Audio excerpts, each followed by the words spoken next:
Palavra da Verdade, com Hernandes Dias Lopes. Meus amados, vamos abrir então a palavra de Deus no Salmo 73. Salmo 73.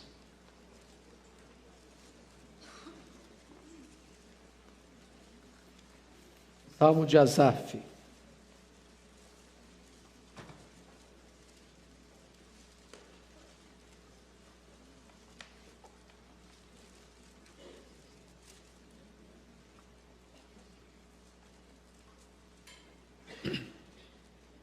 Está escrito o seguinte: com efeito, Deus é bom para com Israel, para com os de coração limpo. Quanto a mim, porém, quase me resvalaram os pés. Pouco faltou para que se desviasse os meus passos. Pois eu invejava os arrogantes ao ver a prosperidade dos perversos. Para eles não há preocupações. O seu corpo é sadio e nédio. Não partilham das canseiras dos mortais, nem são afligidos como os outros homens. Daí a soberba que os cinge como um colar, e a violência que os envolve como um manto. Os olhos saltam-lhes da gordura, do coração brotam-lhes fantasias, motejam e falam maliciosamente, da opressão falam com altivez, contra os céus desandam a boca e a sua língua percorre a terra. Por isso, o seu povo se volta para eles e os tem por fonte de que bebe a largos sorvos. E diz: como sabe Deus? Acaso há conhecimento no Altíssimo? Eis que são estes os ímpios, e sempre tranquilos aumentam suas riquezas. Com efeito, inutilmente conservei puro o coração e lavei as mãos na inocência, pois de contínuo sou afligido e a cada manhã castigado. Se eu pensar em falar tais palavras, já aí teria traído a geração de teus filhos. Em só refletir para compreender isso, achei muito pesada tarefa para mim, até que entrei no santuário de Deus e atinei com o fim deles.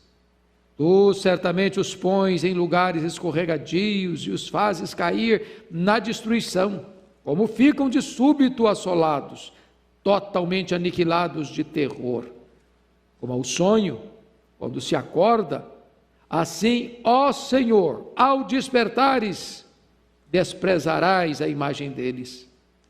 Quando o coração se me amargou e as entranhas se me comoveram, eu estava embrutecido e ignorante. Era como um irracional à tua presença. Todavia, estou sempre contigo.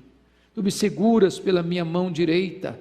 Tu me guias com o teu conselho e depois me recebes na glória. Quem mais tenho eu no céu? Não há outro em quem eu me compraza na terra. Ainda que a minha carne e o meu coração desfaleçam, Deus é a fortaleza do meu coração e a minha herança para sempre.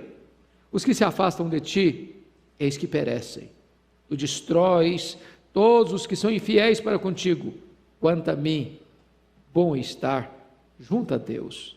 No Senhor Deus põe o meu refúgio para proclamar todos os seus feitos. Amém.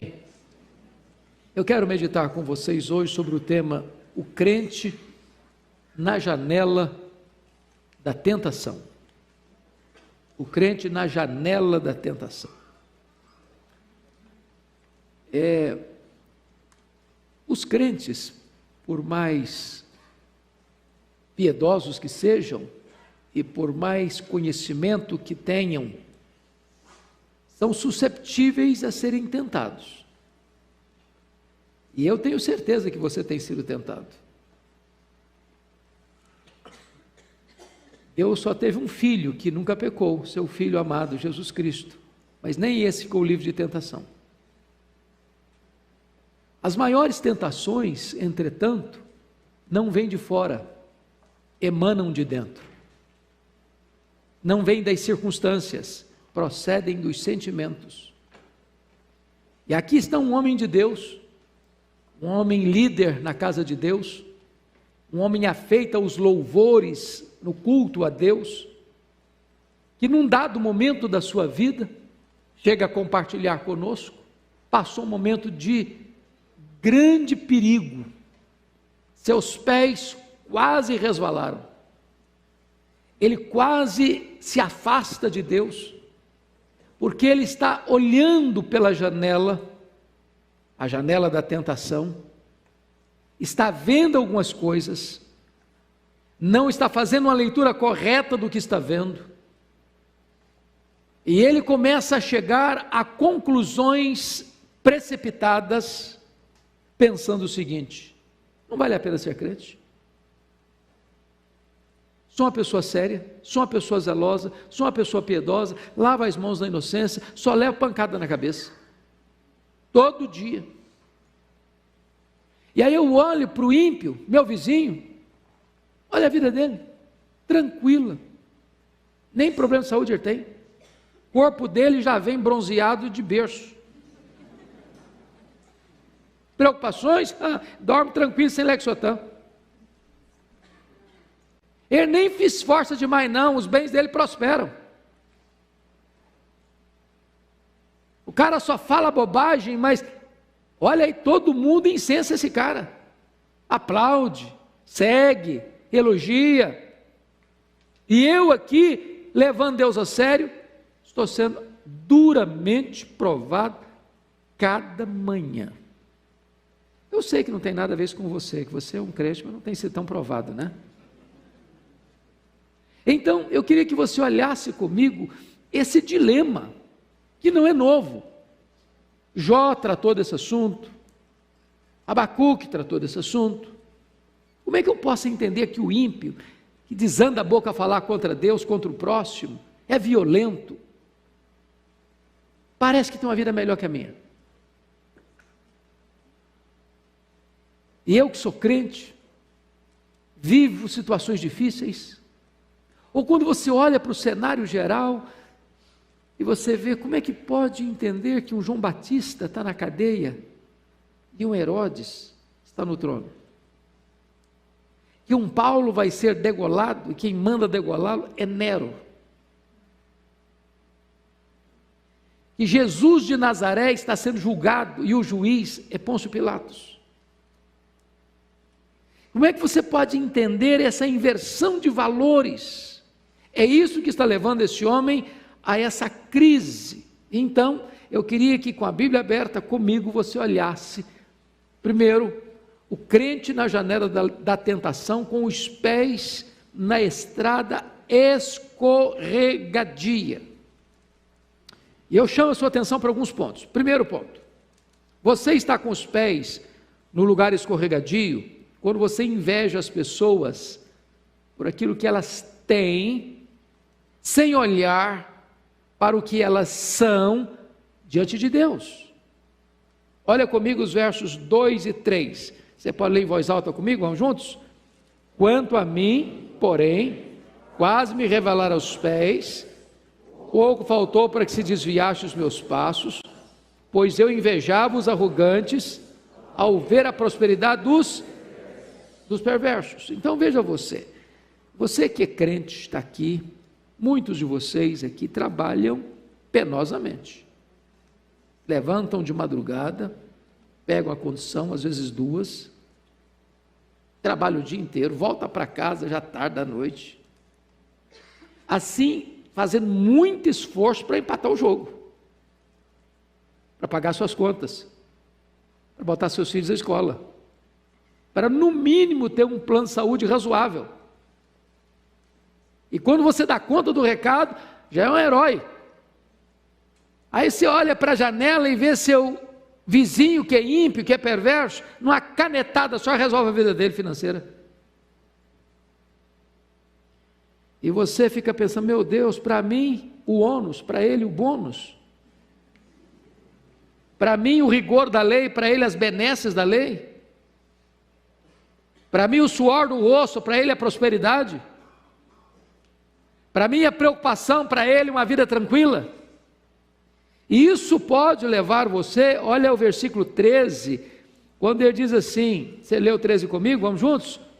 Com efeito, inutilmente conservei puro o coração, e lavei as mãos na inocência. Ele está fazendo uma análise, um valor de juízo aqui, e chegou um momento em que ele pensou isso: não está valendo a pena ser crente, a vida do ímpio está melhor que a minha, ele tem menos problema que eu tenho, ele enfrenta menos dificuldades na vida financeira que eu, ele enfrenta menos problemas de saúde que eu, no campo emocional eu não tenho ansiedade, preocupação, eu estou aqui cheio de angústia na alma. Esse é o drama desse homem. Mas por que ele está assim? Porque na verdade ele só está olhando um lado da moeda. O que o perverso tem agora, aqui, mas não consegue entender ainda quem é esse perverso na presença de Deus. Qual o destino dele? Qual a verdadeira herança dele? Na hora mesmo da prova dos 9, como é que vai ficar a vida dele? Então, se você está nessa situação, de fato você está num caminho escorregadio. Segundo lugar, você está com os pés no lugar escorregadio quando olha para a prosperidade do ímpio em contraste com as provações dos justos. Notem comigo 2 versos aí. Vamos dar uma olhadinha, o verso 12 e o verso 14. Vamos ler o 12 primeiro, juntos comigo. Eis que são estes os ímpios, e sempre tranquilos, aumentam suas riquezas. Agora o 14. Pois de contínuo sou afligido, a cada manhã castigado. Então veja você o contraste que ele está fazendo aí. O ímpio prospera. E como é que ele está? Sempre tranquilo.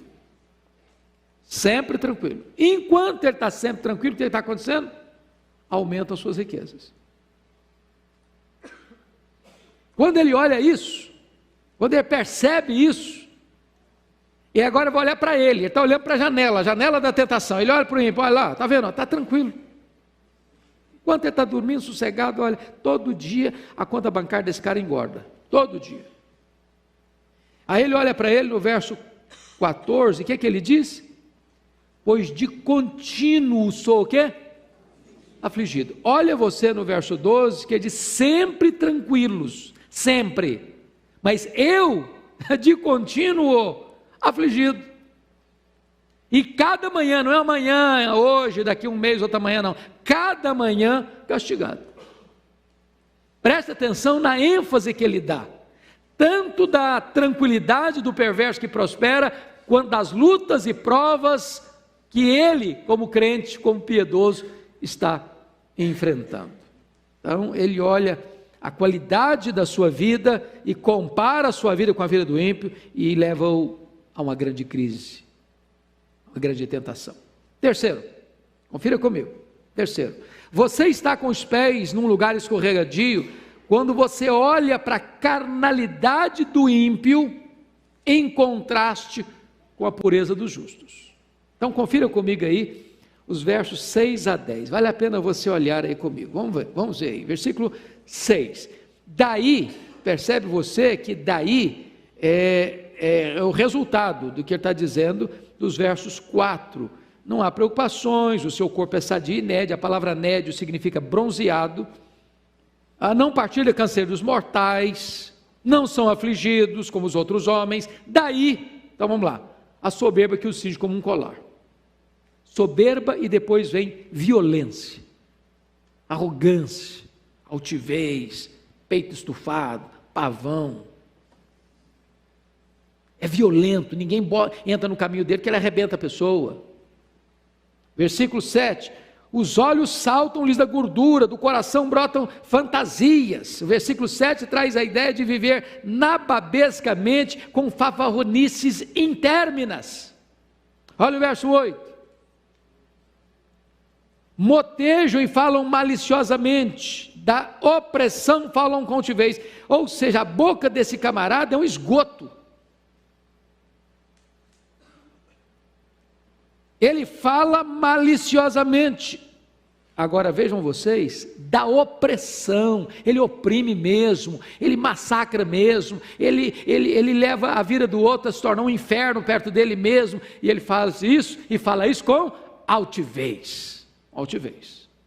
Mas olha o versículo 9, contra os céus desanda a boca, fala contra Deus, blasfema contra Deus, e a sua língua percorre a terra, fala de tudo e de todos.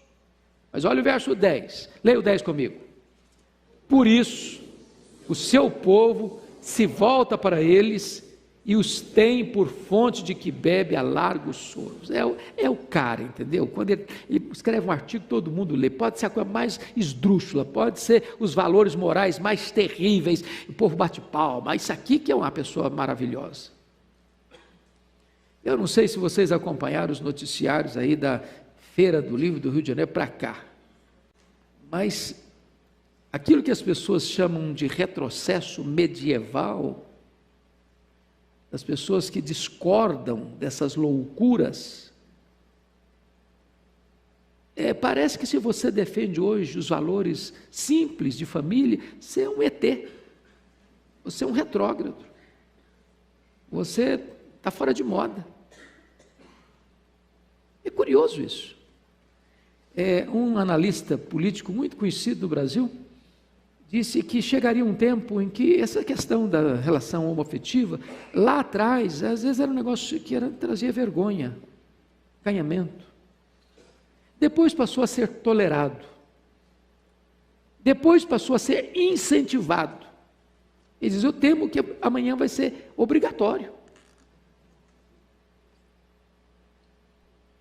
E quando as pessoas defendem essa bandeira, se você diz o contrário, você está mergulhado em densas trevas de ignorância, de atraso, de retrocesso. Mas as pessoas que aplaudem isso, as pessoas bebem a largos sorvos dessas fontes. É isso que ele está dizendo. É isso que ele está dizendo. Em comparação com a carnalidade do ímpio, ele contrasta a pureza dele. Você pode ler o 13 de novo, vamos lá? Com efeito, inutilmente, conservei puro o coração, lavei as mãos na inocência. Meu coração está sendo puro, lava as mãos na inocência, mas olha aí, eu estou sozinho, estou isolado, ninguém me escuta, ninguém quer me ouvir. Quando eu abro a boca, as pessoas rejeitam o que eu estou falando, mas quando a pessoa fala uma loucura, ela é aplaudida. É isso que está fazendo, essa leitura que ele está fazendo, está levando a um lugar escorregadio. Mas veja em quarto lugar, você está com os pés no lugar escorregadio, quando você olha para as blasfêmias dos ímpios em contraste com a linguagem santa dos justos. Irmãos, prestem bem atenção no que ele está dizendo no verso 9 e 10, 8 e 9, dizendo melhor. Motejam e falam maliciosamente, da opressão falam com altivez, contra os céus desanda a boca, e a sua língua percorre a terra. Agora olha o contraste que ele faz com o servo de Deus, o piedoso. Versículo 15, vamos lá? Se eu pensara em falar tais palavras, já aí teria traído geração dos teus filhos. O ímpio fala o que quiser falar, as maiores loucuras. O povo aplaude, o povo bebe a largos sorvos. O piedoso, o justo, ele não pode nem abrir a boca para falar das tensões do coração dele. Tem coisa que você sente, você não deve falar não. Porque se você abrir a boca, vai ser motivo de tropeço para muita gente. Você vai trair a geração dos seus irmãos. Você vai concorrer para que alguém entre também na mesma crise que você está vivendo. Enquanto o ímpio fala, o piedoso nem falar deve dos dramas que ele tem no seu coração. Esse é o contraste que está levando este homem a ficar na janela da tentação. Mas vamos agora olhar o segundo ponto dessa mensagem, que é o crente na casa de Deus, seguro nas mãos do Deus Todo-Poderoso. Então, ele sai dessa janela, desse caminho escorregadio, e ele chega a dizer, preste atenção, no versículo 2, quase me resvalaram os pés, para uma outra realidade, não de pés num caminho escorregadio, mas agora segurado pela mão do Deus Todo-Poderoso. Olha aí, por favor, o que ele vai dizer no versículo 23, todavia estou sempre contigo, tu me seguras pela minha mão direita. Preste atenção, Há um cântico lá da década de 90 que eu gostava muito de cantar. Aliás, década de 90 não, década de 80. 70, 80. Segura na mão de Deus e vai. Quem conhecia essa música aqui? Ah, todo mundo, vocês são mais novos, não são novinhos como eu não. A música é tão gostosa e tão bonita, mas ela tem uma ideia que precisa ser corrigida. Não sou eu que seguro na mão de Deus. Eu sou muito fraco. Quando eu seguro, corro o risco de fraquejar e abrir a mão. Agora o texto está nos dizendo que é Deus quem me segura. É Ele quem me segura. Então ele está contrastando o que ele falou antes de pés quase resvalando para uma outra realidade agora, onde o próprio Deus vem e segura sua mão direita. E ele não larga, porque o verso 24 diz que ele guia você com o seu conselho, e ele conduz você então até onde? Depois me recebes na glória. Então nós agora vamos sair dessa estrada escorregadia da tentação, da janela da tentação, para um local de segurança. Então vamos ver as lições aqui. Primeiro, você está seguro nas mãos de Deus quando você deixa de lado o egoísmo idolátrico para olhar para a vida com os olhos de Deus. Preste atenção. Leia comigo, por favor, versos 15 e 16. Vamos juntos? Se eu pensara em falar tais palavras, já aí teria traído a geração de teus filhos. Em só refletir para compreender isso, achei muito pesada a tarefa para mim. Então preste atenção numa coisa aqui. Tudo começa na cura, na restauração de Asaf, quando ele refreia a sua língua. Nós temos que ter muito cuidado com o que falamos. Quando ele refreou a língua dele, só em pensar em falar, já teria traído. Se eu falar, vou trair. Então tem dramas na vida, irmãos, que a gente às vezes guarda no coração. Nem tudo que passa pelo seu coração você deve estar falando. Sua palavra tem que ser boa, tem que ser oportuna. Agora, note você que a segunda coisa é que ele vai sondar o seu coração. Sondar o seu coração, é o que ele diz no versículo 16. Então, passa-me a ideia que o primeiro aspecto dele não é mental, é moral. Ele não tinha uma resposta clara para o seu dilema, então ele passou a pensar, ele passou a refletir. E quando ele começa a refletir, ele percebe uma coisa: por que ele estava em crise? Por que ele estava na janela da tentação? Porque o mundo dele tornou-se ele mesmo. Ele pensou nele, no conforto dele, nos problemas dele, nas soluções para ele. O mundo dele girava em torno dele mesmo. E aqui está um grande risco para a vida espiritual, é quando você tem esse problema de focar em você demais.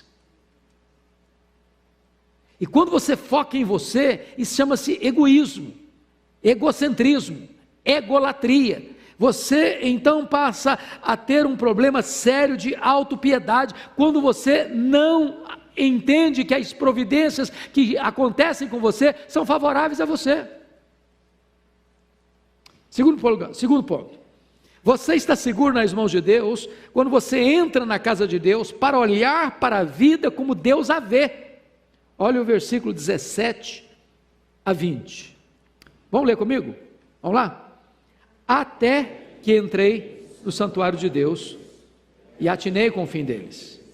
Tu certamente os pões em lugares escorregadios, os fazes cair na destruição, como ficam de súbito assolados, totalmente aniquilados de terror, como ao sonho quando se acorda, assim, ó Senhor, ao despertares, desprezarás a imagem deles. Preste atenção numa coisa aqui. As crises de Asaf acabam quando ele para de olhar para Deus como juiz de Deus, para julgar a Deus, para então adorar a Deus. Até então ele está indo como juiz. Ele está fazendo juízo de valor. Não está valendo apenas ser crente. Deus não é justo comigo, hein? Eu estou pagando um pato aqui, eu estou sofrendo, eu estou lavando as mãos na inocência, eu vivo uma vida de integridade, eu vivo uma vida de obediência, todo dia estou passando por problema, toda manhã estou sendo castigado, e o ímpio que não faz nada disso é que está sendo abençoado. Que negócio é esse? Ele está sendo juiz. Tem hora que nós botamos Deus no banco dos réus. Tem hora que nós nos assentamos na cadeira do juiz para julgar o próprio Deus. Deus, o senhor está agindo errado, o senhor está sendo injusto, o senhor não está sendo bom.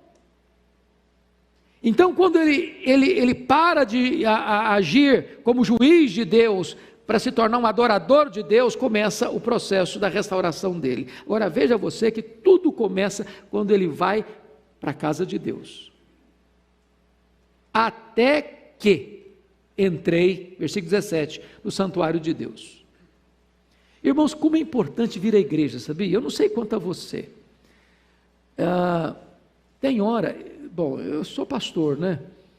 Eu acho que se eu não fosse pastor, tinha dia que eu acho que eu ia ficar em casa. Tem aquele dia que você está querendo enfiar uma caverna, ou não? Você nunca passou por isso? Conhece aquela brincadeira da mulher que estava falando para o filho, filho, vamos para a igreja, ah, hoje não, estou cansado, vamos para a igreja, filho, vamos para a igreja, ah, mãe, está chovendo hoje, meu filho, vamos para a igreja, mãe, mas não quero ir hoje, meu filho, vamos para a igreja, ô mãe, me dá pelo menos uma razão para eu ir, falou, você é o pastor da igreja, rapaz.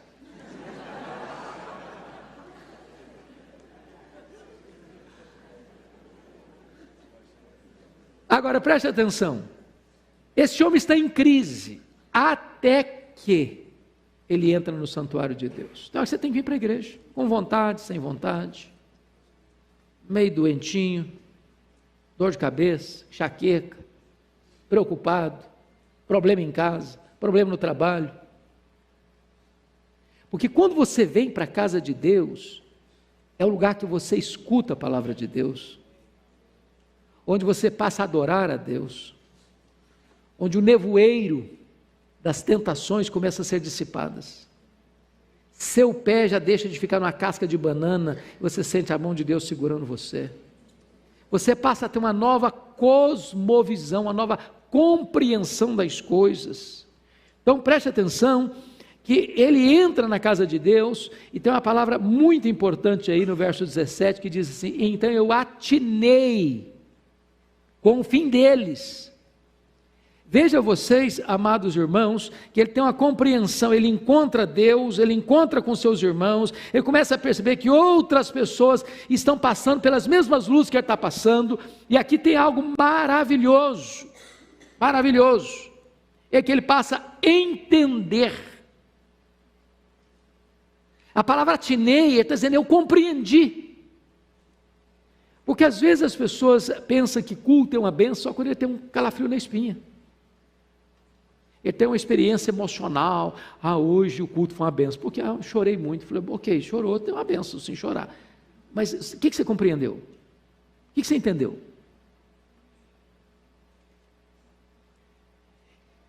Preste atenção, irmãos,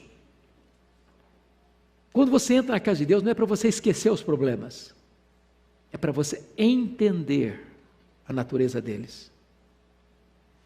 O cristianismo não é um ópio do povo, o cristianismo não é um anestésico, o cristianismo não é um narcótico emocional, o cristianismo não é uma panaceia, o cristianismo vem para trazer entendimento para você. Muita gente está buscando resposta na bebida, nas drogas, no sexo, nas aventuras, na riqueza. Agora você olha as coisas e tem uma visão clara das coisas quando você entra na casa de Deus, quando você escuta a palavra de Deus, quando você adora a Deus, quando Deus abre para você o cenário. O que ele entendeu?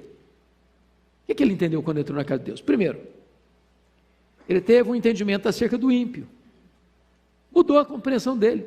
Eu atinei com o quê? Com o fim deles. O que o ímpio tem? Tem saúde? Ok, está escrito aqui, o corpo dele é sadio e nédio. Mas um dia o cara morre, não morre não? O que o ímpio tem? O ímpio tem riqueza? Ok. Mas quando ele morrer, quanto que ele vai levar?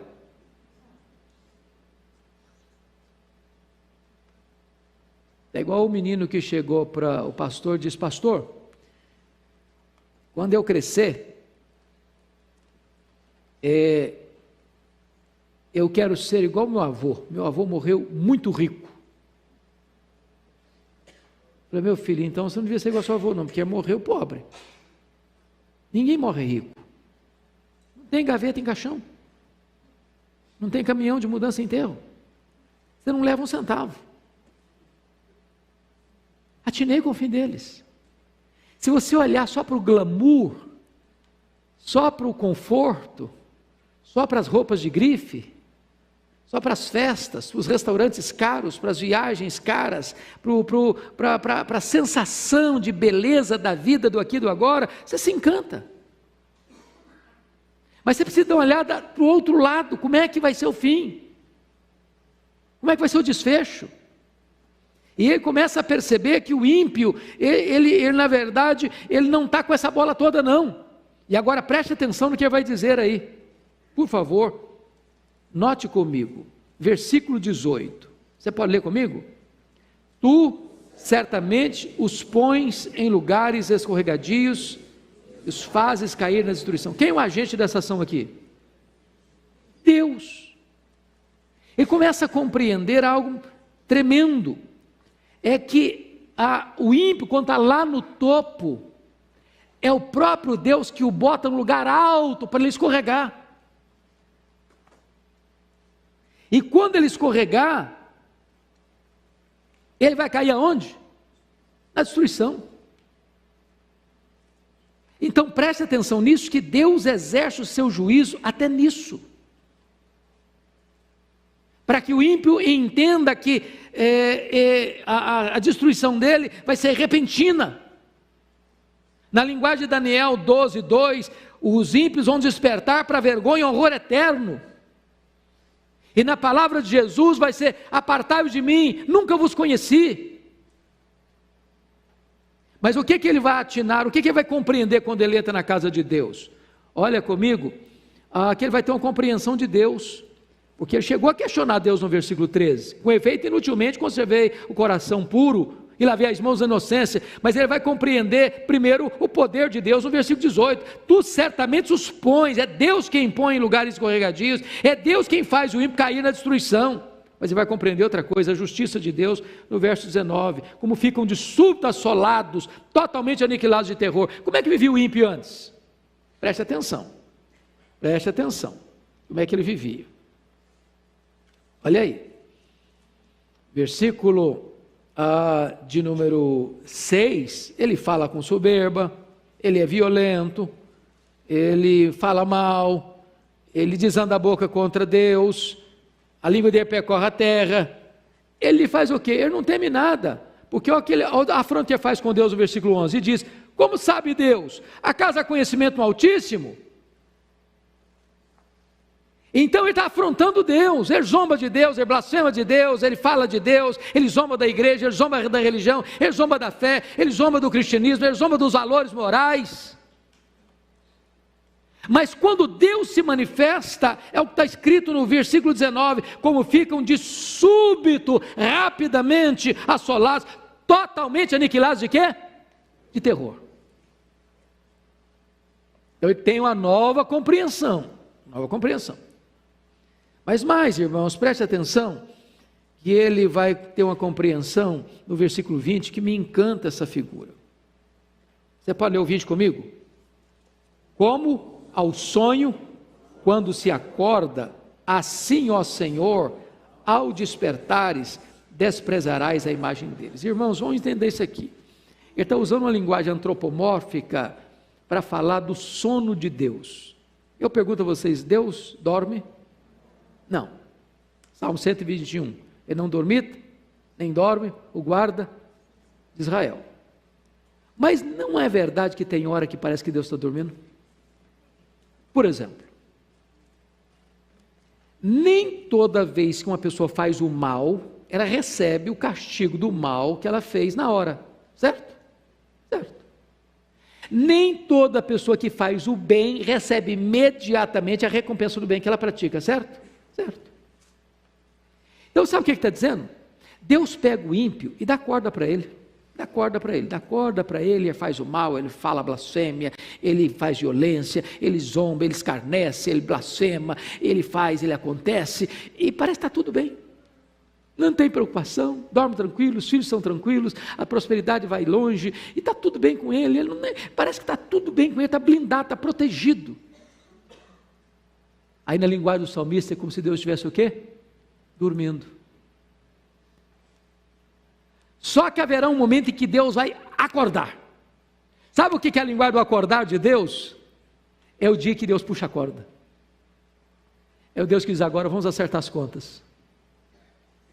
Agora vamos ver como é que você fica. Vamos ver se você tem um fundamento sólido para enfrentar as tempestades da vida. Como é que você vai ficar no dia do acerto de contas, no dia do juízo? Vai ficar completamente desamparado e totalmente tomado de terror. Mas essa compreensão ele vai ter na casa de Deus, meditando na palavra de Deus. Terceira coisa, você está seguro nas mãos de Deus quando você olha para você mesmo com honestidade. Vamos olhar o versículo 21 e 22. Leia comigo, por favor. Quando o coração se me amargou e as entranhas se me comoveram, eu estava embrutecido e ignorante, era como um irracional à tua presença. Então vamos entender uma coisa aqui. Quando Asaf para refletir um pouco melhor, sabe qual era o problema dele? Não era o ímpio, o problema dele era ele mesmo. O problema dele era, na verdade, seus sentimentos e não as circunstâncias. Porque enquanto ele estava sendo juiz de Deus, nos versos 13 e 14, ele está lamentando que Deus não está sendo justo com ele.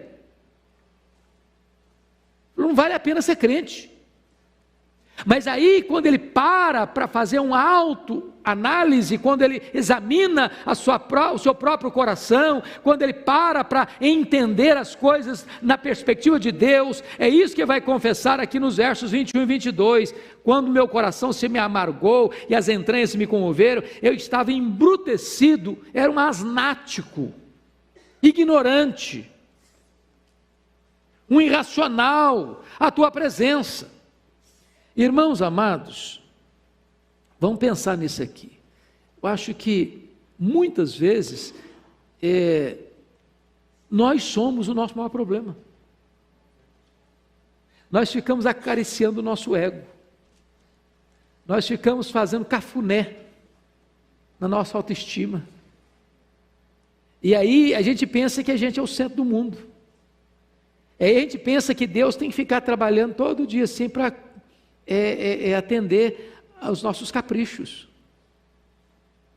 E aí a gente cria uma ideia de que a vida cristã tem que ser assim, muito sensível para a gente, porque a gente é muito especial, sabe? A gente é super especial. E aí a providência tem que ser sempre boa, porque se a vier carrancuda, a gente reclama, a gente murmura, a gente acha que Deus não está sendo legal com a gente. Até o momento que ele para pensar de uma forma mais profunda, de uma forma mais correta, e aí ele vai entender que eu era ignorante, estava embrutecido, era um animal, era um asnático. Mas, deixa eu concluir. Você está seguro nas mãos de Deus? Quando você abre os olhos da fé para entender o que é a graça de Deus na sua vida. O que é que ele entendeu?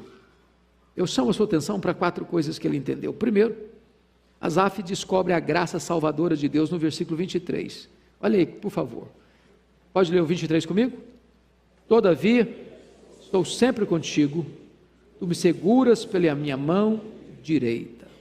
Oh, amados irmãos, é maravilhoso você entender isso. Você estava caindo, resvalando os pés, mas Deus foi lá e botou a mão em cima de você e segurou você. Você estava indo para o abismo, você estava na casa do valente, você estava na potestade de Satanás, você estava no reino das trevas, você estava condenado, você estava depravado, você estava num caminho escorregadio, e Deus botou a mão em você e segurou você. Está seguro, meu filho? Está seguro? Essa é a graça de Deus, irmãos. É a graça de Deus que nos segura. Nós não ficamos de pé, escorados no bordão da autoconfiança. É isso que o salmista diz no Salmo 116, versículo 8. É Ele que livra a sua alma da morte, é Ele que livra os seus olhos das lágrimas, é Ele que livra os seus pés da queda, é Ele quem segura você. É a graça salvadora de Deus. É o perdido que é encontrado, é o pródigo que volta para casa, é a ovelha que é encontrada pelo bom pastor. É isso que Deus faz e fez com você e comigo. Louvado seja Deus. Segundo, Asaf descobre não apenas a graça salvadora de Deus, ele descobre a graça restringente de Deus. Olha comigo ainda o versículo 23, quando ele diz: tu me seguras pela minha mão direita. Eu acho isso maravilhoso, irmãos, e a gente devia sempre pensar nisso. Quando você sair de casa todo dia, dizer: segura firme na minha mão. O Senhor, eu sou muito fraco. Você acha que você é forte? Você tem capacidade em você mesmo de resistir às tentações? Não tem maior perigo para você e para mim, meu irmão, de que você achar que você é forte. Você é capaz. Quando Pedro pensou que ele era melhor que os seus colegas, ele caiu. Ele negou Jesus. Você diz: Senhor, eu sou muito fraco, Senhor, eu não consigo resistir, eu não tenho poder em mim mesmo, mas Senhor, segura a minha mão, segura a minha mão. Igual aquela menininha que, numa família de nenhuma pessoa convertida, e a menina se converteu ainda na fase antes da adolescência, e alguém querendo complicar a vida dela, criar dificuldades para ela, e perguntou para ela: mas vem cá, e se o diabo chegar e bater na sua porta, o que você vai fazer? Ela, com a mente infantil, disse: eu vou pedir Jesus para vir abrir a porta e atender.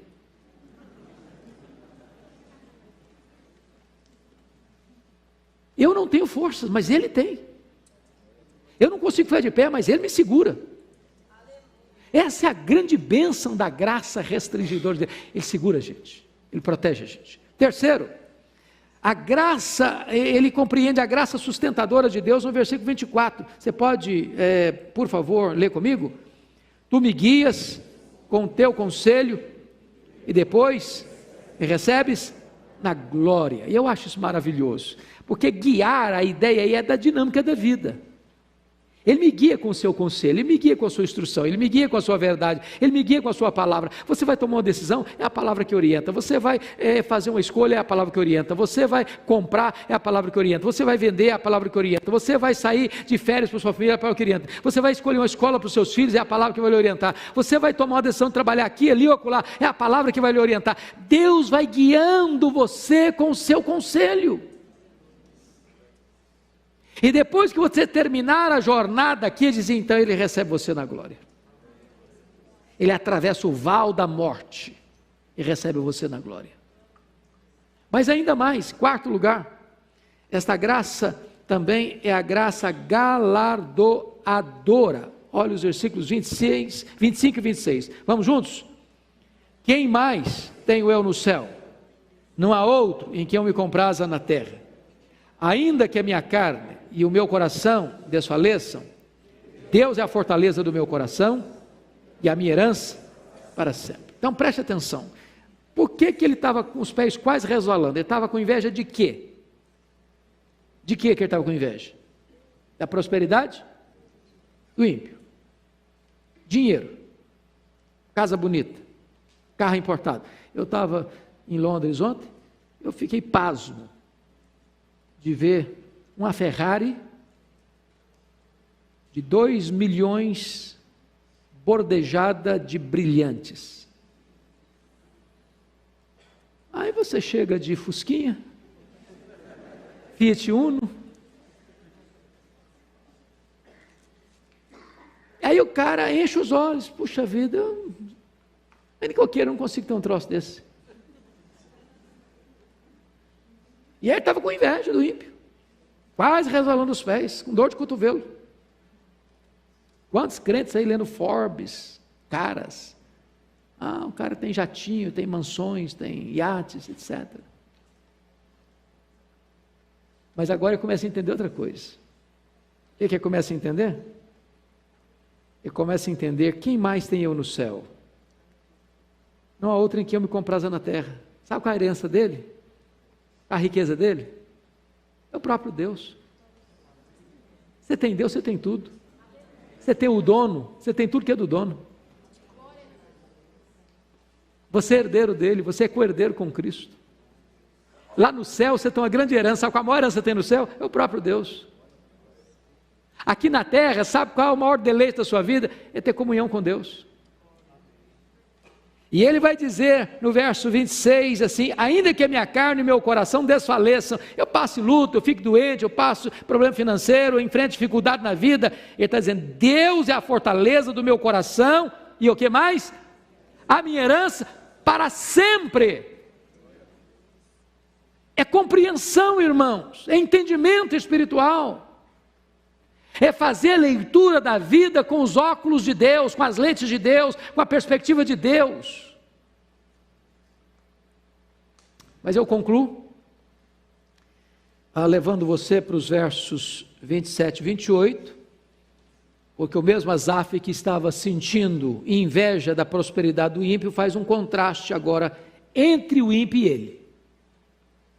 Ele tinha feito esse contraste antes, agora vai fazer um outro contraste. Você pode ler o 27 e 28 comigo? Vamos lá?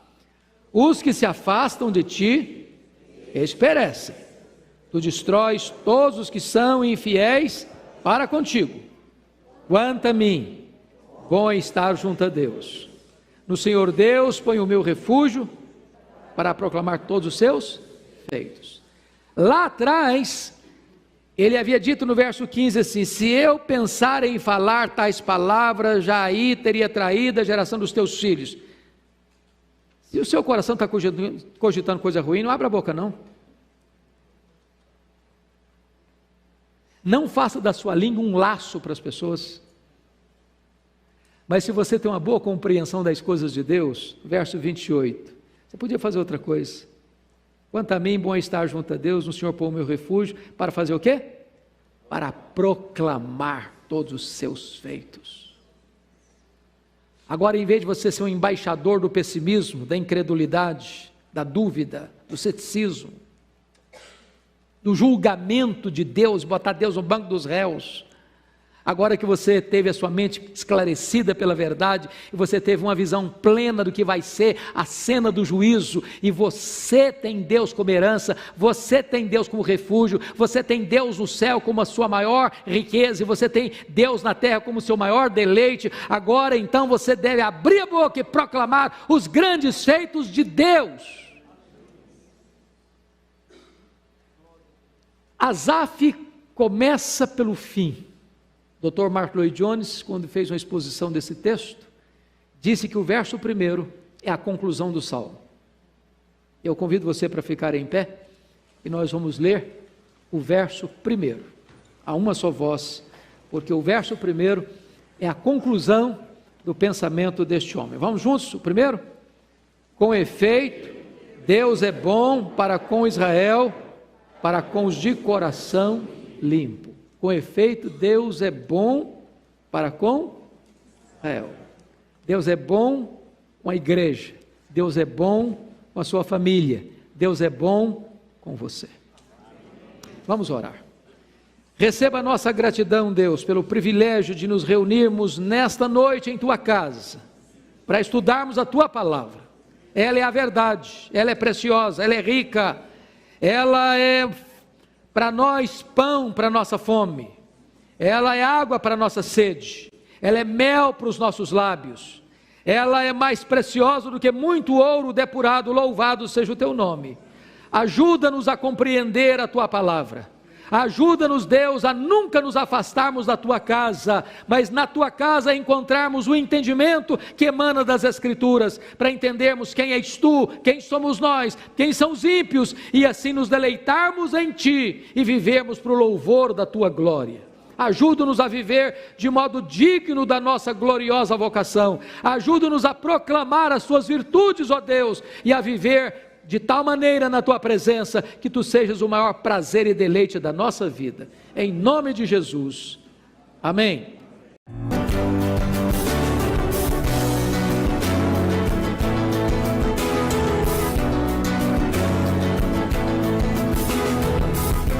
Palavra da Verdade, com Hernandes Dias Lopes.